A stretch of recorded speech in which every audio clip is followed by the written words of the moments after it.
The Chang Group presents TCG News, a monthly review of the Southwest Florida real estate market. And now your host, Dwayne Sultan. Hello and welcome to TCG News, a bi-monthly review of the latest real estate, business, and tourism news in Southwest Florida. Our top story for this edition reveals who's buying homes in our corner of the Sunshine State. According to the National Association of Realtors Florida, in 2016, 22% of home buyers in the Sunshine State were first-time buyers. That compares to 35% nationally. The average age of the Florida home buyer was 55. Nationally, that number is 44. According to the study, 50% of Florida home buyers contacted an agent first. Nationally, that number is just 17%. Here are a few more interesting facts regarding the 2016 Florida home buyer profile. 68% were married couples. 14% were single females. 9% were single males. 8% were unmarried couples. And 4% identified themselves as gay. Foreclosure activity in the Cape Coral-Fort Myers metro area declined significantly in the first quarter of 2017. 917 foreclosures took place in the first 3 months of this year. Prior to the recession, that number averaged 1,490 per quarter. But compare that to the peak of the recession, the fourth quarter of 2008, when 14,686 foreclosures were recorded during the 3-month period. Trulia recently published its list of the top 10 hottest real estate markets to watch in 2017. And to no one's surprise, Florida cities dominated that list. Coming in at number 5 was Charleston, number 4, Tampa, number 3, Daytona Beach, number 2, the Cape Coral-Fort Myers market, and number 1 was Jacksonville. The 100 largest metro areas in the country were studied for the survey. Rankings were based on 5 criteria: high search interest, a decreasing rate of vacancy, high affordability, high rate of job growth, and a high population of people that were happy with the outcome of the presidential election. In the meantime, Forbes magazine came out with its list of the fastest growing metro areas in the nation, and the Cape Coral-Fort Myers market came in at number 1. According to the report, the metro area's population of 702,000 grew 3.39% in 2016. That's more than any other major metropolitan area in the country. The analytics calculated for the 2016 report indicated the 2017 population in the Cape Coral-Fort Myers market will grow even faster at 3.61%. The area is also predicted to have high rates of employment growth in the country. That rate, 3.83%. U.S. News and World Report came out with this list of the 25 most desirable places to live in 2017. And once again, Southwest Florida made that list. It's the Fort Myers Cape Coral market, to be exact. It was ranked 13th nationally. That's up 4 places from the 2016 list, when it ranked number 17.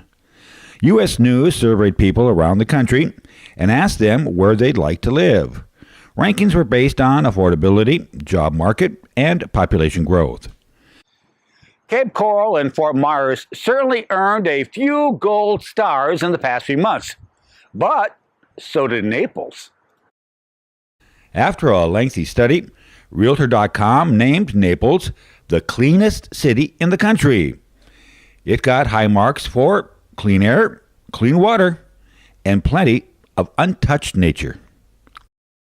But that's not all. Naples was also ranked number 1 in the country for overall well-being. That's according to a Gallup Healthways poll, which researched and ranked 189 communities throughout the U.S. This was the second consecutive year Naples was so honored. Now for some news I never thought I'd report. There are 250 cities in the U.S. that have NBA or college basketball teams. Of those 250, guess where Fort Myers ranked in the Best Cities for Hoops survey? Got a number in mind? Well, according to the study, of the 250 cities, Fort Myers ranked 39th. The area's 2 universities and the city's high school tournament, which attracts schools from around the country, were cited as reasons why. Every edition, we take a tour of an attraction in our area.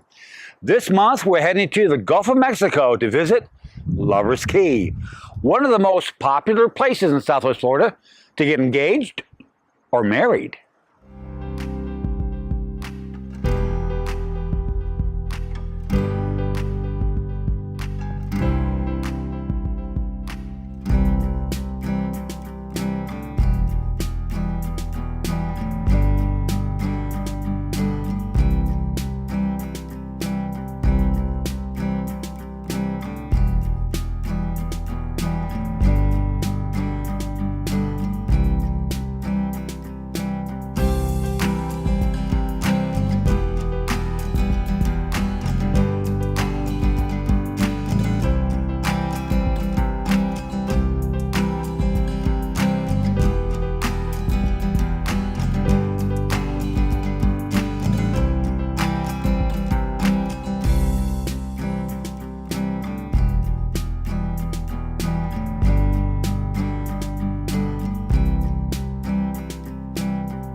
In the early 1900s, the islands that make up Lover's Key were accessible only by boat.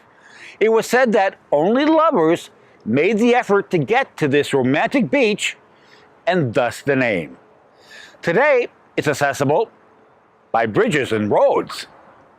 Well, that's the latest real estate, business, and tourism news from Southwest Florida.